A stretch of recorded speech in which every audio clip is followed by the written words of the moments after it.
the podcast where we say goodbye to stress and hello to health. Everyone wants to live a healthier life, and that's what we're here to discuss. We'll talk about some tips and tricks to get you feeling like the best version of you. Before we get too far in, I'm Ellis, a self-proclaimed health nut who wants to be healthy while still enjoying the foods that I like. And I'm Angie. I'm a recent convert to eating healthy and adding fitness to my lifestyle. I'm in my 40s, and after eating whatever I wanted to, I added 15 pounds. Just out of nowhere in 2 pant sizes. And I said, I'm not going to keep buying new pants every 2 years. So I resolved to examine my diet and add some more activity into my life. I work full time, but I really think it's a priority. It has to be, because sometimes you just have to do what you feel like you need to do to be that better version of yourself. And some of us don't take the time to do that. So it's important for us to try to implement that into our daily lives. One thing I found interesting when we were brainstorming ideas for this podcast is how much we have in common health-wise. For example, we both use health tracking apps. I use Fitbit daily for my exercises because it allows me to get in there to start. If I'm running, I can start my running exercise. It tells me my heart rate, how far I've went, and it's just a great tool for me to use on a daily basis. And I know you said you use a health app as well. Well, I use the Apple Watch, and it works in concert with my Fitness Pal. My Fitness Pal is where I track my foods, all the foods that I eat. It tracks my calorie intake.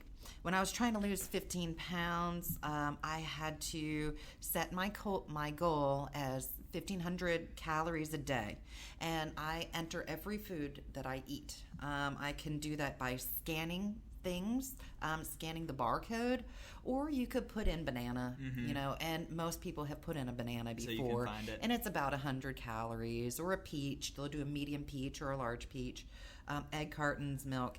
You can enter the quantity that you use as well. And so it will track how many calories, and it'll do analytics as well. It'll track the carbohydrate, the protein, the fats, and the cholesterol in your foods as well. Yeah, see, I've never been big on using the fitness apps for the calorie tracking and like looking up or tracking what I'm eating, mainly because I've always been a smaller frame, so I'm not concerned with that necessarily. What does Fitbit do for you? So with Fitbit, I was having issues where I was always feeling tired, and I felt like I wasn't moving enough. So I work a desk job. When I go home, I sit on the couch. I don't do a lot. Yeah. So with Fitbit, I started using it for my daily step tracking. And I tried to always get my step count up. I tried to stay active. It set reminders for me. That's the biggest thing for me, because at a desk job, you're sitting in a chair all day. You're not moving around. So I set hourly reminders to get up and get active. So I set a reminder for me to do 250 to 500 steps every hour. So this would help me to get to my fitness goal of making my step goal for the day. Because when you're active, usually you feel better. You're not as tired because you're up, you're moving, and your body's doing what it needs to do. Well, see, that surprises me. That's really nice that you do that. Well, the Apple Watch does that. If you haven't stood in some time, the Apple Watch will prompt you, hey, you need to stand. And so it'll track that. I noticed my step count when I had just the phone. My step count was really, really awesome on Fridays. On Fridays, I had like 12,000 steps. Every other day, I had like 6,000. And I kind of wanted to figure out why that was. So I had to think about, what do I do on Friday? Do I go extra places? Do I walk more? Jeans. We wear jeans on Friday. So if you're wearing a skirt that doesn't have pockets, I can't put my... You're not getting that friction. Yeah, well, and I'm not putting my cell phone in my pocket, so I would get big step counts on Friday. Once I switched over to the Apple Watch, it would pick up every stand. It would pick up every walk to the board and back, because I'm a teacher, every walk to a student, every walk to the bathroom and back. It tracked everything. So I get 12,000 steps, no problem, using this watch, because I'm kind of... I'm kind of type A. I move around all the time. When you were talking about Fridays, I was like, it's because you're happier. You're more energetic. Absolutely. It's Friday. You get to go home. So since we're talking about Fitbits and walking and steps, what do you think about the 10K step a day myth, legend, rumor, Oh, I don't know anything about it. What is this myth? So different articles, mainly the Journal of American Medicine, says you're supposed to walk 10,000 steps a day. And that's the good number. That's the healthy number. That's what we're supposed to aim for and strive for. What do you think? That sounds about right. That's what my Apple Watch recommends, and that's what my Fitness Pal. Are you saying that 10,000 isn't right? So, well, I read an article. I walk around as much as I can. I walk around the quad.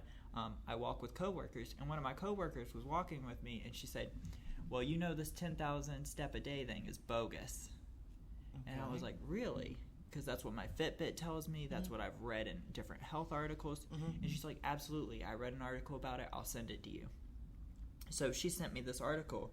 I believe, it was published by the New York Times.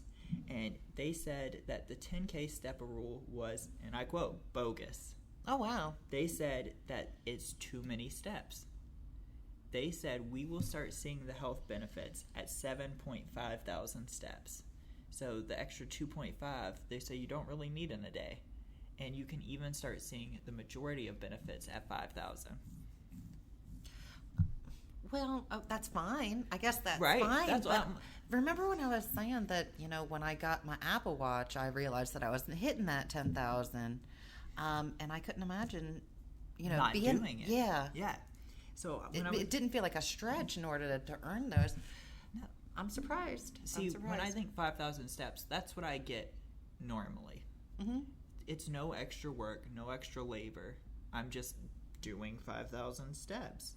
When I'm aiming for 10,000 steps, I actually have to try to assert myself to get to that goal and actually put in the labor, I would say, to get to 10,000 steps. So it feels like I'm exercising more. I'm actually trying to get there. I think we really enjoy that sort of thing. Yeah. And that energizes that. That gives us the energy. I enjoy taking time to take my dog on a walk.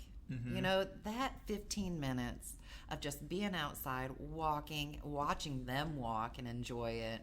I don't know. I think that it does a lot for my state of mind, for my my sanity. It really helps me. I agree. To center, to drop, let the day drop away. Plus, when you're doing these extra steps, it's like you're going towards I'm going to say a goal again. But for the main thing, if you're doing 5,000 steps, that's 5,000 steps. 10,000 steps is more. You're doubling your steps. So logically, you're doing more exercise. And it's better for your body because you're getting more steps in. You're getting the health benefits of being outdoors sometimes, like we were talking about. You get to go around. I personally feel I'm a runner. So I feel like you have to do something till the point to you can tell you're doing it for it to feel like it's exercise. Oh, wow. So like when I'm running, I won't stop running until I get to that sore point to where you can feel like, oh, I've been exercising. So if I'm going to say that 10,000 steps a day is exercise for me, I want to be like, man, today's been a long day. I've been really trying to get these steps, and I finally made it, and feel good when my Fitbit does my little notification saying, congratulations, you hit your step goal. If I had a set goal like 5,000, like they're saying, it wouldn't feel like I'm achieving something because I would see that notification without any labor or any of that intensity. So it's kind of just like you're doing what you need to get by. I don't think it's necessarily what you need to do to be healthy. So does that make sense? It does, absolutely. It's just so you can customize your goal on your Fitbit. Yes, I wish I could show it to you right now. So what happens when I hit my step goal? It vibrates, and then you look at it, and it goes bright colors across the screen, and then I see fireworks, and it says, nice. Congratulations. Aww. So you feel really good, and it's you've completed something. You've achieved something. It's like the gamification that we've talked about before of having the fun aspects of something. So with this, it's like getting a badge. So I'm getting a badge for doing my step goal. Well, with the Apple Watch, we've got 3 rings. One of the rings is for moving around, walking around. One is tracking your exercise. So you like literally click in that you're exercising. You're doing an outdoor walk, or you're doing an elliptical indoor machine.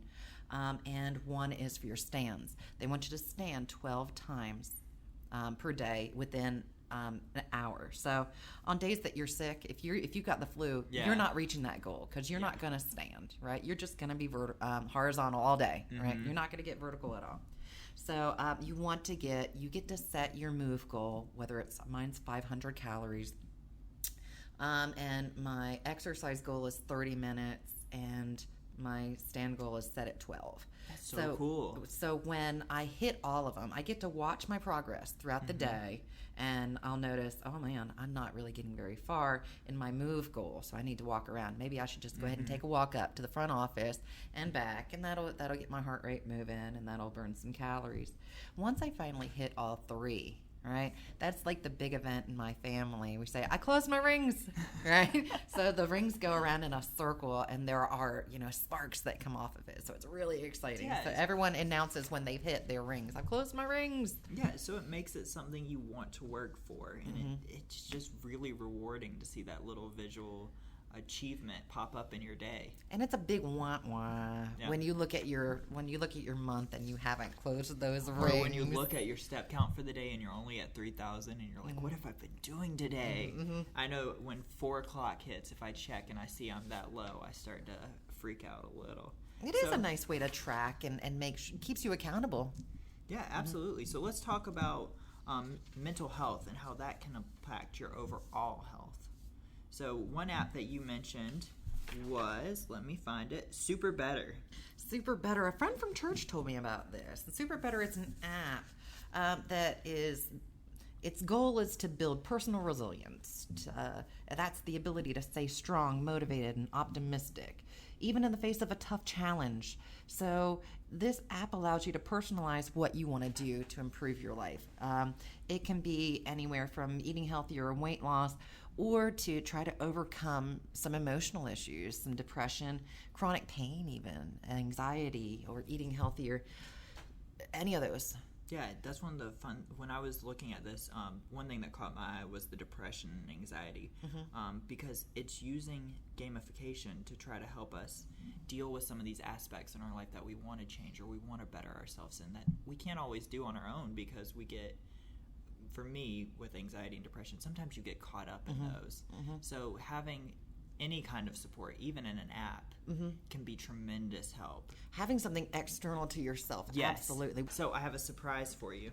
I went and did some research, and this is Health Trends of 2019, hello or goodbye. Okay. So I'm going to give you a health trend that's popular in 2019, and you're going to tell me if you would say hello to it and participate in the trend or say goodbye and it needs to go away forever. All right. CBD oil. That is definitely a trend. It is. But I would say goodbye to it. I feel it's a snake oil. No, Here, take this snake oil. See, it's a trend. Yeah, it's definitely a trend, and I've seen CBD oil shops popping up everywhere. And that's one thing. I've tried CBD, and I'm trying to see how it works. So it's very interesting for me, but I don't feel like there's enough tests to really know what the true health benefits are.